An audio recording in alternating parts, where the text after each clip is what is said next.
I'm Erin French, an instructional designer in the Teaching and Learning Center. It's my pleasure to be here with you today to discuss advancing inclusive excellence, enhancing support for diverse learners in health sciences. My background is in, and my research interests focus on, teaching and learning with material culture, and examining how textile-based leisure activities can support well-being and enhance mental wellness.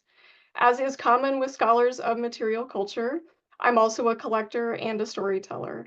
And I'd like to start today's presentation with a brief discussion about a fascinating image from my collection. What comes to mind when you see this image? Please unmute or type your response in the chat.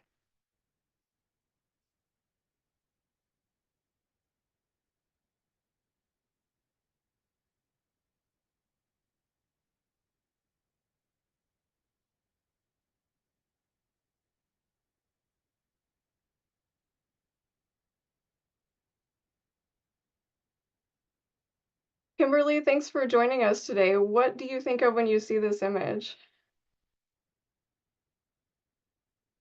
I just think it's a cool old sewing machine. Thank you. And what about you, Don? What do you think? I'm not sure what to think.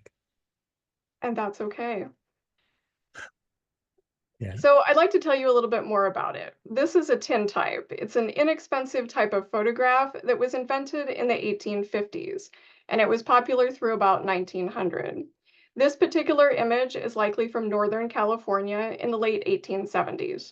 I don't know this man's name or his true story. It's easy to assume that he may have been a tailor, and he was proudly posing with the sewing machine he had purchased to launch his new business. However, I'd also like you to consider that he may have enjoyed sewing as a hobby and purchased it to make his own clothing or household items. Is this an unexpected explanation for anyone? If so, you're not alone. Because of how the concepts of masculinity and femininity have developed historically, participation in gender atypical leisure activities is often problematic in American society, and men who sew are stigmatized. Now, I know you're thinking, Erin, this is a long way from a health sciences classroom. But reactions to this tintype are not unlike modern day biases in health science education. Making assumptions based on surface level traits precludes us from supporting the diverse learners in our classrooms. We don't know immediately by looking at someone what their story is or what their background is, including their cultural, linguistic, socioeconomic, and learning differences. I hope discussing this tintype has inspired you to more deeply consider who your students are and the diverse backgrounds they bring to ATSU. My goal for today's presentation is to empower each of you to implement small, meaningful actions that will support diverse learners in and out of the classroom. Before we move into the rest of the presentation, I wanted to let you know that sensitive or potentially triggering topics will be discussed, and you can excuse yourself from this session at any time without judgment. We are recording this session, and it will be hosted on the TLC YouTube channel indefinitely. The presentation will have a few interactive opportunities, and you can respond to my questions in the chat or you can come off mute. There will be a Q&A portion at the end of the presentation that will not be recorded, and at that time, you can ask questions anonymously using Slido. This presentation focuses on diverse learners, and when I use that term, I'm referring to more than the race and gender of your students. Everyone has multiple identities that can be categorized as demographic, cognitive, and neurological. Similar to an iceberg, some of our identities are located above the waterline, meaning they're visible to everyone. This includes, but it's not limited to, race, gender, size, and age. However, as we all know, the bulk of an iceberg is located below the waterline, and this is where the invisible parts of our identities are located. This includes, but it's not limited to, education level, sexual orientation, values and biases, work and life experiences, and neurological variations. Our diverse learners are dealing with more than simply a set of visible and invisible identities. They are also impacted by intersectionality, which is the way different personal and social identities combine to create unique experiences of privilege and oppression. Kimberlé Crenshaw, a professor at the UCLA School of Law and at Columbia Law School, coined the term intersectionality over 30 years ago. In an appearance at the 2020 Makers Conference, she described intersectionality as a prism. It's a framework. It's a template for seeing and telling different kinds of stories about about what happens in our workplaces, what happens in society, and to whom it happens. Now, some part of why we're not done is predicated on what we haven't been able to see, what's not remembered, and the stories that are not told. So intersectionality is like training wheels. It's to get us where we need to go. It's glasses, high index glasses, to help us see the things we need to see. I want you to hear about intersectionality and education in Crenshaw's own words.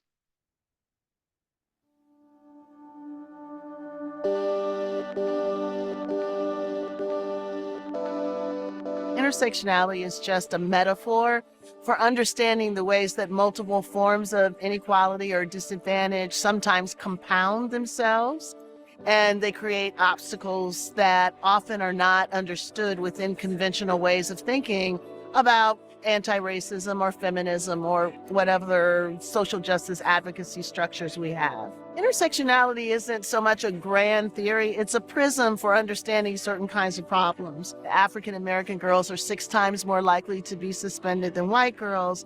That's probably a race and a gender problem. It's not just a race problem, it's not just a gender problem.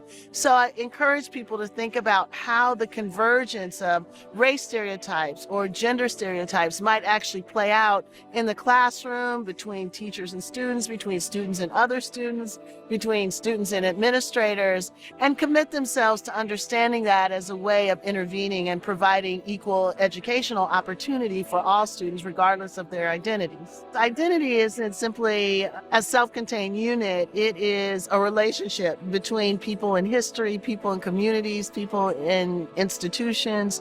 So schools do a good job when they understand that and when they commit themselves to curricular development, to opportunities in the school for all students to understand the histories that have brought us to this particular moment.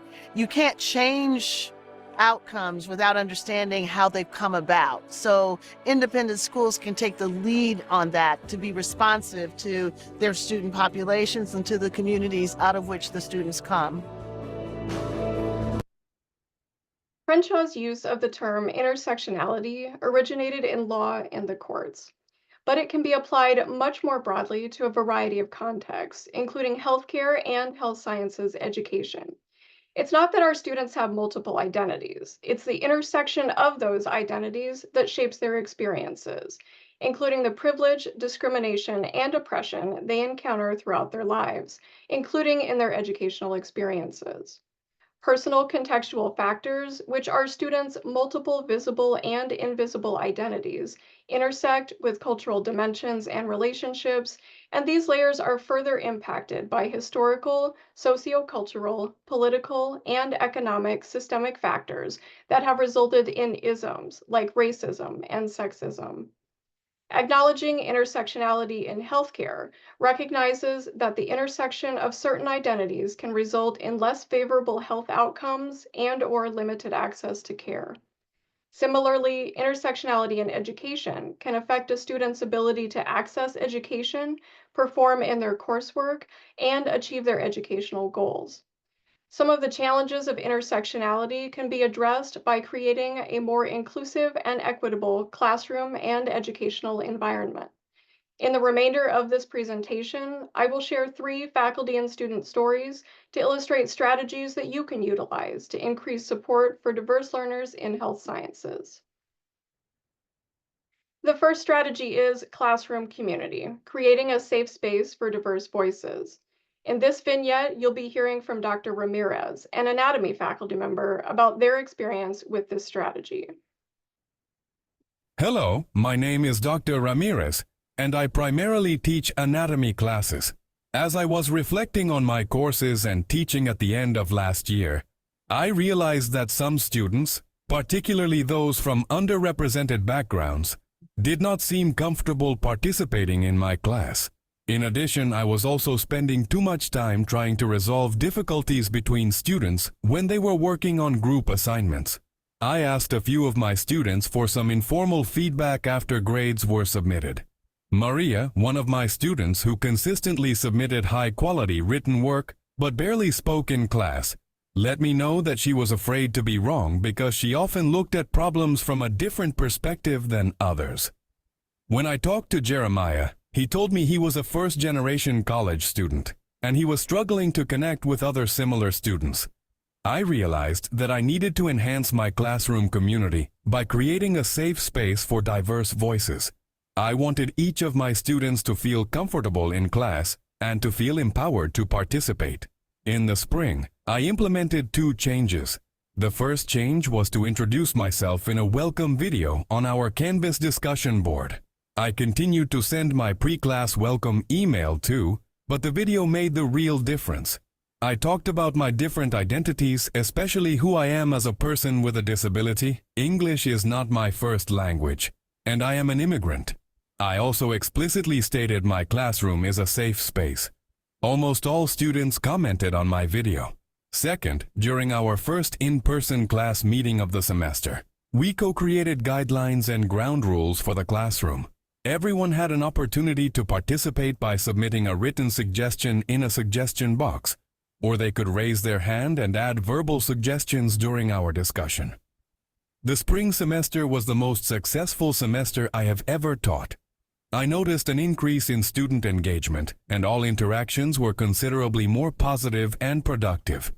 Implementing these small changes helped me to create a safe space for diverse voices in my classroom. Dr. Ramirez shared 2 ways to increase classroom inclusivity. First, they mentioned creating a welcome video to introduce themselves to the class, and they posted it on their Canvas discussion board. You could ask students to respond and/or create their own introductory videos too. The second strategy mentioned was co-creating guidelines and ground rules with your students for the classroom. You could do this in your first class meeting of the semester or block or during the first module. These ideas can be applied to both in-person and online courses. I'd be interested to know why you think an introductory video might be a more effective way than an email to increase classroom inclusivity. Please put your answer in the chat or you can come off mute.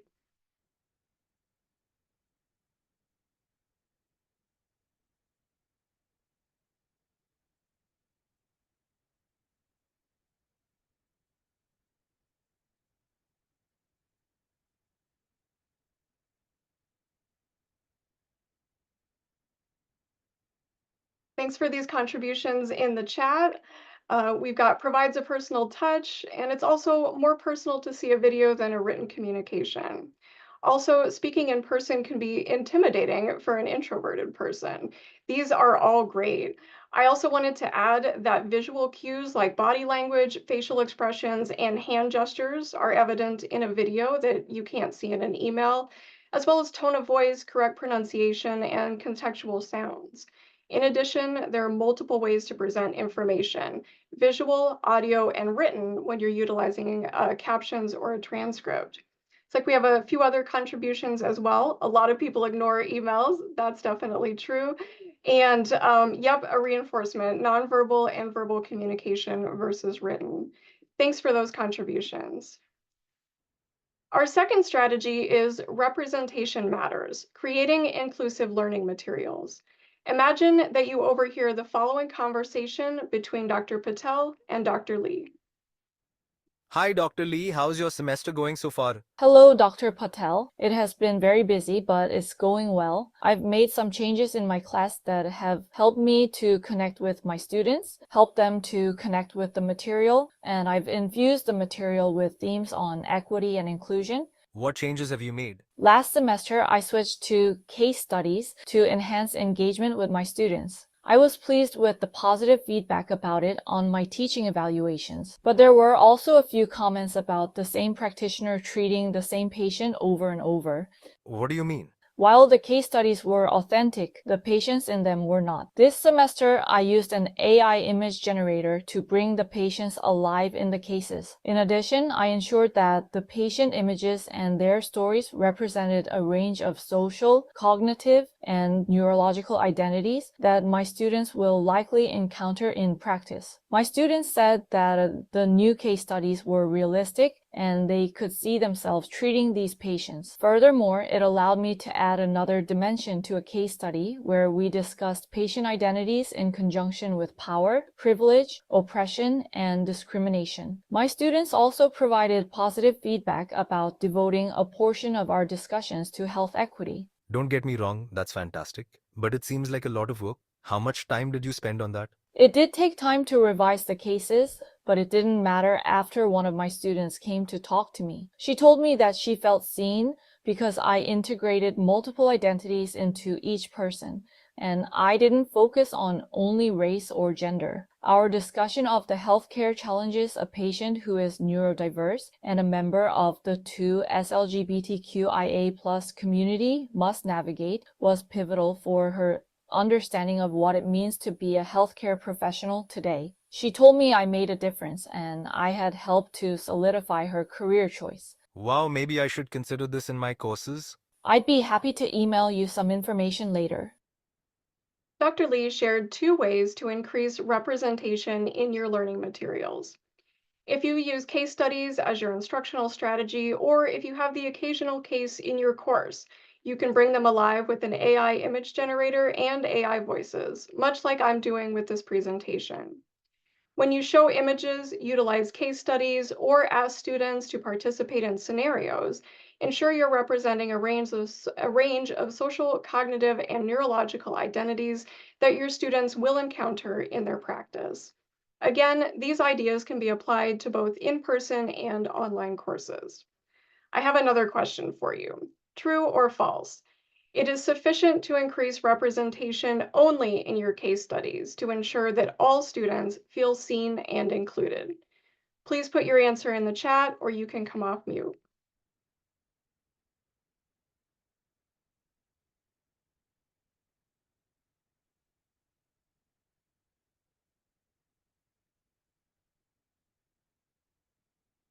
We got 1 vote for false so far in the chat.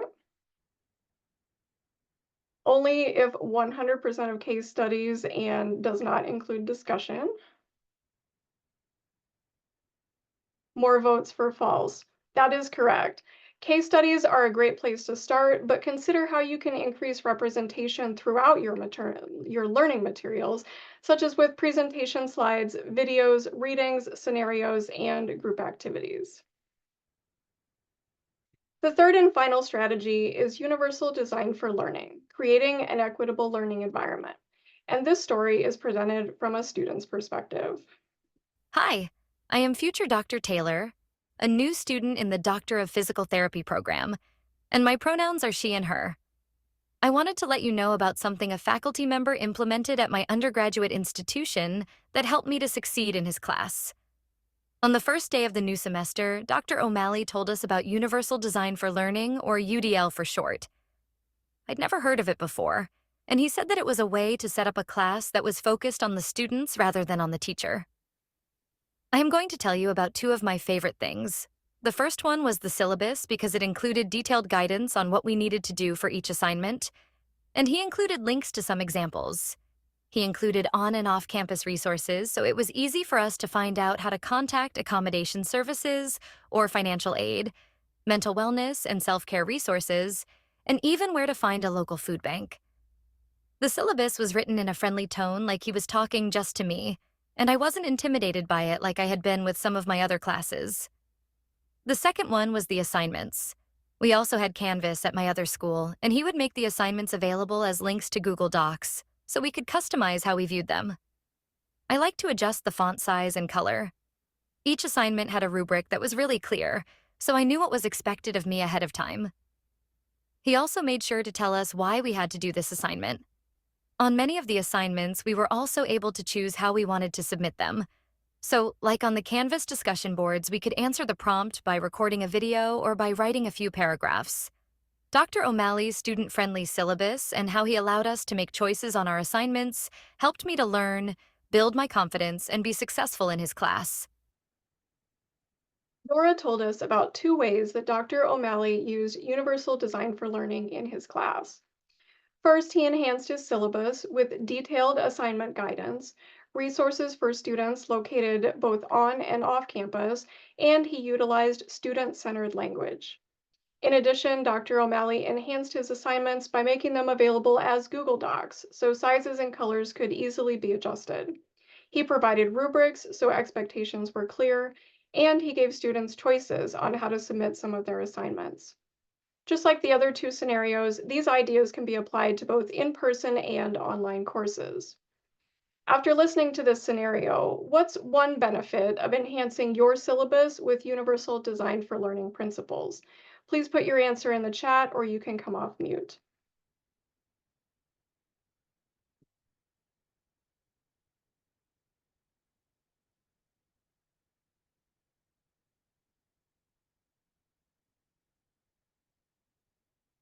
Increased understanding by the students, that's a great one.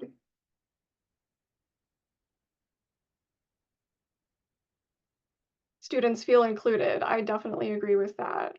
And one-stop shopping.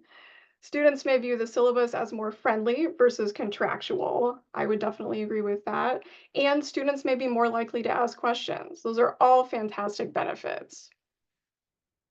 I hope today's presentation has helped you to learn more about identity, intersectionality, and inclusive excellence.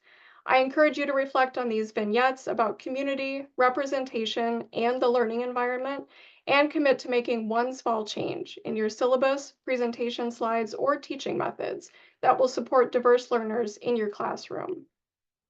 I prepared a handout for you that includes a reflective activity about social identities. In addition, it also includes a list of readings, scholarly articles, videos, and podcasts related to identity, intersectionality, and the 3 strategies about community, representation, and the learning environment that I discussed in today's presentation. In addition, I also wanted to be sure that everyone has the contact details for the ATSU Employee Assistance Program. Please reach out to them if you are in need of support. Please check out the TLC website for teaching and learning resources, including inclusive teaching, and you can also contact the team via email at tlc@atsu.edu.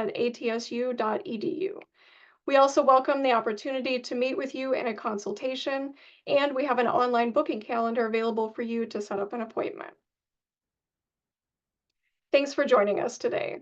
We hope you'll also be able to join us for Quincy's presentation on culturally responsive teaching practices 2 weeks from today at 12 noon Arizona and California time, which is 2 o'clock Missouri time. In case you missed part 1 of the series last week, a recording of Julie's presentation on implicit bias is available at the TLC Learning channel.